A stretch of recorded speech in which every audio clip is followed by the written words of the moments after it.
हाय नमस्कार, आप देख रहे हैं सिटी न्यूज़ 100। आपको बता दूं, जो साइबर ठग होते हैं या साइबर चोर होते हैं, समझिए उन्हें इंसानियत नहीं होती, उन्हें तो गोली मार देनी चाहिए। क्योंकि जिस तरीके से वो ये नहीं देखते कि किसके पैसा कहाँ से निकाल रहे हैं, क्या क्राइम कर रहे हैं और किसको कितनी ज़रूरत है। अंदाज़ा लगाइए, यहाँ सामने आपको बता दूं एक परिवार खड़ा है। वो परिवार, मैं परिवार की बात करें, वो मरीज खड़ा है। मैं मरीज बात कर रहा हूँ क्योंकि परेशानी इस बात की है कि डायलिसिस का मरीज है और परेशानी है कि ज़िंदगी भर की जो पेंशन सरकारी थे, पेंशन की जो कमाई थी, गाड़ी कमाई थी, धीरे धीरे करके 4 मिनट में अंदर आप अंदाजा लगाइए जो साइबर चोर होते हैं इनका पैसा ले उड़े हैं। रोजाना हफ्ते में 3 बार डायलिसिस होता है इनका। सोचिए साल में कितने बार डायलिसिस होता है और पूरे साल का कम से कम 5 से 7 लाख 8 लाख का खर्चा इनका।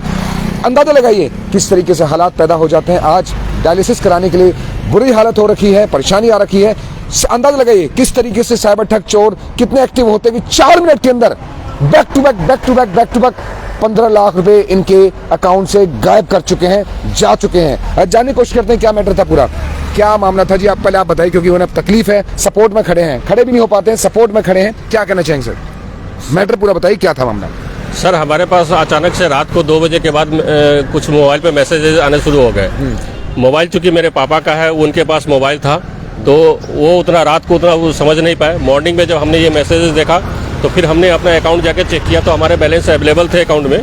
तो इस वजह से हम थोड़ा सा निश्चिंत हो गए कि चलो, हम हो सकता है कोई सिस्टम अपडेशन की वजह से मैसेजेस आ रहे होंगे, इसलिए हमने इसको इग्नोर कर दिया। लेकिन अचानक से 12:15 पर और हमारे पास मैसेज आया कि हमारे अकाउंट से 15 लाख रुपए 5 लाख रुपए के 3 ट्रांजैक्शन हो गए। एक 12:15 पर, दूसरा ट्रांजैक्शन 12:17 पर और तीसरा ट्रांजैक्शन 12:19 पर हुए। जब ऐसा हुआ तो फिर इमीडिएट हमने बैंक में कॉल करके अपने अकाउंट को ब्लॉक कराया। उसके बाद भी 2 बजे फिर से हमारे पास OTP आया, लेकिन चूंकि अकाउंट हमने ब्लॉक करा दिया था, इस वजह से पैसे नहीं निकल पाए दोबारा। लेकिन 15 लाख रुपए 4 मिनट के अंदर उन्होंने हमारे खाते से निकाल लिए। ये मेरे पिताजी का पूरा पेंशन का पैसा था। ये मेरे पिताजी है, डायलिसिस के मरीज है। हर एक दिन छोड़ करके अल्टरनेट डे उनकी डायलिसिस होती है। डायलिसिस में 3000 रुपये पर डायलिसिस उनका खर्चा है। महीने का 4.5 लाख रुपए उनका, 5 लाख रुपए उनके इलाज में लगते हैं। अब हमारे पास कुछ पैसे ही नहीं बचे कि हम इनके इलाज कहाँ से कराएं। अब बताइए, अब आप ही बताइए, मैं किससे मदद मांगू, कहाँ जाऊँ, किसके पास अपनी गुहार लगाऊं मैं। अच्छा, ये बताइए कि पुलिस के पास गए, आपने FIR दर्ज कराई, क्या मामला रहा, कि पुलिस ने क्या कहा? फिर आपसे पूछूंगा, अभी आपको तकलीफ है मुझे मालूम है, थोड़ा सा पूछूंगा आपसे भी। सर, हमने साइबर क्राइम में जाके कंप्लेन भी किया था। उन्होंने FIR हमारी दर्ज कर ली है, बट उन्होंने वैसे तो उन्होंने आश्वासन दिया है कि वो हमारी पूरी मदद करेंगे, लेकिन अभी तक आज 3 दिन हो गए, अभी तक हमें कहीं से कोई रिप्लाई नहीं मिला है। हमने अपने बैंक में भी कोऑर्डिनेट किया है, बैंक वालों की तरफ से भी कुछ खास अभी तक जवाब हमें नहीं मिल पाया है। अच्छा जी, तो क्या कहना चाहेंगे, क्या हालात अभी? मान चल पैसा तो है नहीं, किस तरीके से इलाज कैसे कराएंगे? परेशानी आ रही है, आपको कैसे पता था कि मैसेज आ रहे हैं और पैसे निकल गए? कब आपको? हमको कोई आइडिया नहीं है मोबाइल का।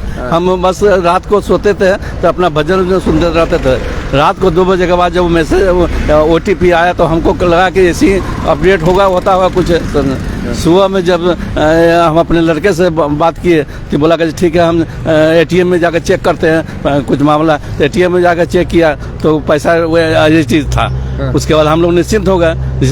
12:15 पर एकाएक मैसेज आया कि 5 लाख रुपया डेबिट हो गया। फिर 12:17 पर मैसेज आया कि 5 लाख फिर डेबिट हो गया। फिर 12:19 पर आया कि 5 लाख डेबिट हो गया। हम एकदम आश्चर्य हो गए कि भाई 2-2 मिनट पर 5-5 लाख रुपया। हम अपने लड़के को फ़ोन किए, लड़का बोला कि इमीडिएट आप बैंक के अकाउंट ब्लॉक करने के लिए अपना लिख दी। तो हमने फिर बैंक में खबर किया, अपना अकाउंट फ्रीज कराया। उसके बाद तब फिर जाकर के हम लोग 2 बजे करीब में फिर एक मैसेज आया था, लेकिन उस समय हमारा अकाउंट फ्री हो गया था, इसलिए और पैसा नहीं निकल पाया। जिंदगी भर की गाड़ी कमाई निकल गई। भर की गाड़ी कमाई किससे हमारा ये बड़ा इलाज चलता था। अब बताइए हम कहाँ जाएं, किसके पास जाएंगे अपना इलाज कराने के लिए? अब तो हमको मरने के सिवा कोई उपाय नहीं है। लास्ट ईयर मेरी मदर का भी देहांत हो गया था। पिछले साल कोरोना को जैसे हमारे वाइफ का भी देहांत हो गया। उस सदमे से अभी हम लोग नहीं उबरे थे कि ये पहले नया कांड वो हो गया हमारे साथ। अब इलाज कैसे कराएंगे फिर आप? कैसे कराएंगे? कुछ जगह ज़मीन भी हमारे पास नहीं बचा हुआ है कि हम जब अब इलाज होगा तो होगा, नहीं तो मरेंगे। दूसरा कोई उपाय नहीं है मेरे पास। अब अगर कोई सहायता मिलती है तो ये होगा, नहीं तो हम फिर कोई उपाय नहीं है मेरे पास। प्रशासन से ही गुहार लगा सकते हैं। फरीदाबाद पुलिस कमिश्नर से क्या गुहार लगाना चाहते हैं? सर, मैं फरीदाबाद पुलिस कमिश्नर साहब से यही गुहार लगाना चाहता हूँ कि जल्द से जल्द हमारी मदद की जाए, हमें हमारा पैसा वापस दिलाया जाए। नहीं तो हमारे पिताजी इलाज के बगैर उनको कुछ भी हो सकता है। और जैसा कि आप जानते हैं कि डायलिसिस एक ऐसी चीज़ है कि हम उसको इग्नोर भी नहीं कर सकते हैं। जब तक डायलिसिस हो रही है, इनका ये चल फिर रहे हैं। अगर डायलिसिस किसी कारण से डायलिसिस नहीं हुई, इनका चलना फिरना भी मुश्किल हो जाएगा।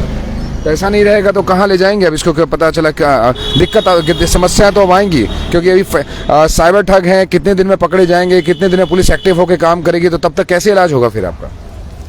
अब क्या कहा जाए? अभी तो हमारे पास कोई उपाय नहीं है कि इलाज कराने का। अब जितना पैसा बचा हुआ है उससे थोड़ा बहुत जब तक चलेगा, उसके बाद देखा जाएगा। फिर अंदाजा लगाइए साइबर ठगों की ये बेशर्मी देखिए कि जिस तरीके से जो इंसान जिंदगी और मौत की सांसें ले रहा है, जिंदगी और मौत के उस तराजू पर चल रहा है, जहां पर अगर एक तरफ भी कुछ पलड़ा भारी हुआ, जिंदगी हाथ से धो बैठेंगे। अब अंदाजा लगाइए डायलिसिस के लिए रोज हफ्ते में एक दिन छोड़कर एक दिन, हफ्ते के अंदर 3 दिन डायलिसिस करानी पड़ती है। साइबर ठग 15 लाख रुपए इनके अकाउंट से निकाल चुके हैं, जो पता नहीं कहाँ है कैसे है। ये लगातार गुहार लगा रहे हैं फरीदाबाद पुलिस से कि साइबर ठगों को पकड़ा जाए, खासकर उस अकाउंट को फ्रीज किया जाए या इनका पैसा वापस दिलाए। क्योंकि बहुत लोग ऐसे होते हैं कि जो बिजनेस में घाटा खा लेते हैं, परेशानी आती है तो एक बार के चल सकता है, लेकिन अगर डायलिसिस, आप भी सब जानते हैं, अगर डायलिसिस ना हो, टाइम से डायलिसिस ना हो, तो ये मौत का कारण बन जाती है किसी इंसान के लिए, क्योंकि ये बहुत गंभीर बीमारी है।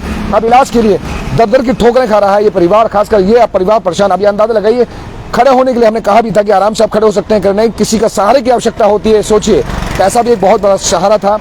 पिछले लास्ट ईयर भी ऐसे इनकी वाइफ की देहांत हो चुका है। परिवार वैसी आर्थिक तंगी से गुजर रहा था, जैसे तैसे अपने पेंशन के पैसे 15 लाख रुपए बचा के रखे थे इन्होंने, उसको भी साइबर चोरों ने निकाल लिया है 4 मिनट के अंदर। बैक टू बैक सोचिए, 4 मिनट के अंदर इनके अकाउंट से पैसे सारे गायब हो जाते हैं। अब अंदाजा लगाइए ये डायलिसिस का इलाज कहां से कराएंगे? फरीदाबाद पुलिस से कमिश्नर साहब से यही रिक्वेस्ट है, गुहार है कि एक बार खासकर इस केस को थोड़ा सा एक्टिव और कहते हैं सीरियस तौर पे थोड़ा देखा जाए। साइबर क्राइम इस केस को थोड़ा एक्टिव तौर पे देखें, क्योंकि अगर बाय द वे इलाज नहीं हुआ तो अंदाजा लगाइए इनकी मौत का कारण बहुत बड़ा प्रशासन भी बन सकता है। साइबर चोर तो छोड़िए, पर हम तो उम्मीद करेंगे भगवान की दया से, हम भगवान की कोशिश करेंगे कि इनका पैसा वापस आए और ये जिंदगी और मौत से जो जूझ रहे हैं उससे पार सकें, उससे बाहर निकल सकें। क्योंकि आज परिवार डरा हुआ है, इलाज नहीं हुआ। अंदाजा लगाइए तो सोचिए कहाँ जाएंगे ये लोग बाग।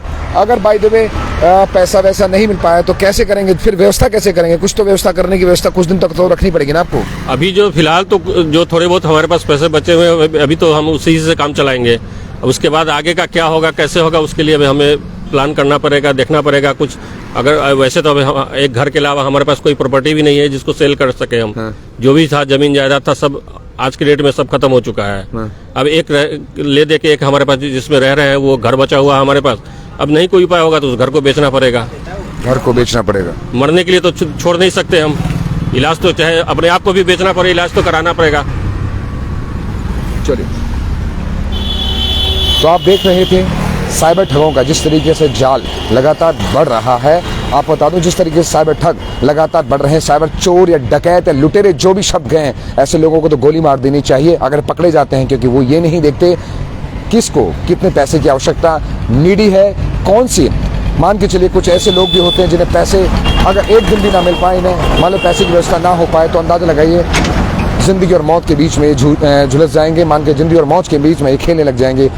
हम तो बस यही प्रार्थना करते हैं प्रशासन से कि जल्द से जल्द इनके पैसे की व्यवस्था की जाए, पैसे इनके वापस दिलाए जाएं, ताकि अपने इलाज को लगातार जो इनका इलाज चल रहा है वो आराम से होता रहे और ये हंसता खेलता परिवार ऐसे ही हंसता खेलता रहे। लेकिन आज जो संकट के दौर से गुजर रहा है, फरीदाबाद पुलिस की बहुत बड़ी जिम्मेदारी बन जाती है इस केस को थोड़ा सॉल्व जल्द से जल्द करें। साथी आंचल के साथ मैं विनीश कुमार, सिटी न्यूज़ 100 के लिए।